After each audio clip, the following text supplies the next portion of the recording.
দাবীৰ প্ৰতি আমি সদায় সমৰ্থন দি থাকিলোঁ। প্ৰতিখন সভা সমিতিত তেওঁলোকৰ আন্দোলনবিলাকত মই প্ৰত্যেকটো আন্দোলনত অংশগ্ৰহণ কৰিছোঁ, আপোনালোকে নিশ্চিতভাৱে জানে।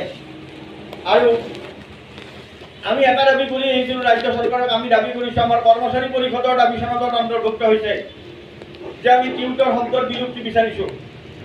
আৰু এই শিক্ষকখিনিক শিক্ষকৰ মৰ্যাদা প্ৰদানৰ কাৰণে আমি বাৰে বাৰে চৰকাৰক আমি আহ্বান জনাই আহিছোঁ। শেহতীয়াকৈ যোৱাকালি আপোনালোকৰ সংগঠনৰ সভাপতি সম্পাদকে মোক লগ কৰিছে আমাৰ কৰ্মচাৰী ভৱন পাঞ্জাবাৰীত।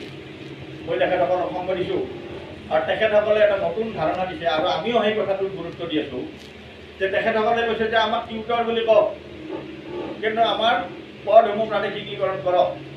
সেই দাবী ইতিমধ্যে চৰকাৰক দিয়া হৈছে। ২ নম্বৰ কথা, আমি গ্ৰেজুৱেলি দুটামান কথাত অকণমান আগবাঢ়ি যাব বিচাৰিছোঁ টিউটৰসকলৰ কাৰণে।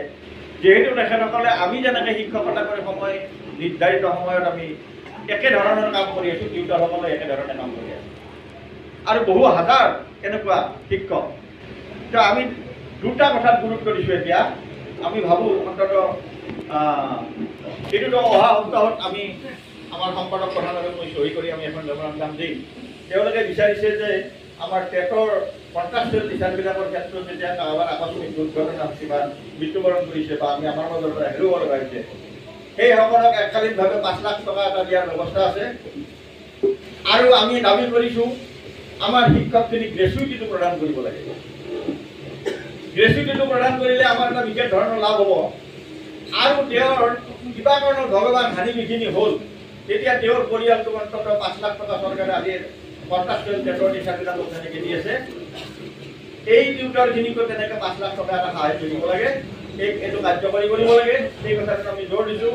আৰু আমি মঙলবাৰ বা সোমবাৰে পাৰিলে সোমবাৰে দিম, মঙল বুধবাৰ মানৰ পৰা আমি মানে তেখেতসকলৰ এই দাবীৰ প্ৰতি আমি চৰকাৰক মেম'ৰেণ্ডাম দিম। এই কথাটো আমি গ্ৰেজুৱেলি এইকাৰণে নিব খুজিছোঁ যে এই আইনখন সম্পূৰ্ণৰূপে এটা পৃথক আইন আৰু এই গোটেই আইনখন পৰিৱৰ্তন কৰিব চৰকাৰে। এই কথাখিনি থাকিল। আৰু আমাৰ কথাটো হ'ল কি, যিখিনি তেওঁলোকে এটা এপইণ্টমেণ্টবিলাকত লিখি দিছিল চৰকাৰে, যে যিখিনি অৰ্হতা সম্পন্ন শিক্ষক, যিখিনি অৰ্হতা উপযুক্ত অৰ্হতা আছে, সেইসকলৰ পদটো প্ৰাদেশিকীকৰণ কৰাৰ কথাটো সেই অৰ্ডাৰত লিপিবদ্ধ আছে।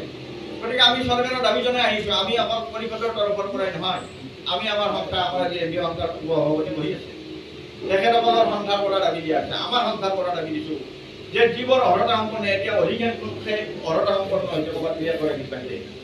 গতিকে এই পদকেইটা প্ৰাদেশিকীকৰণ কৰিব লাগে। এখন ৰাজ্য চৰকাৰৰ এইটো একো ডাঙৰ কথা নহয়।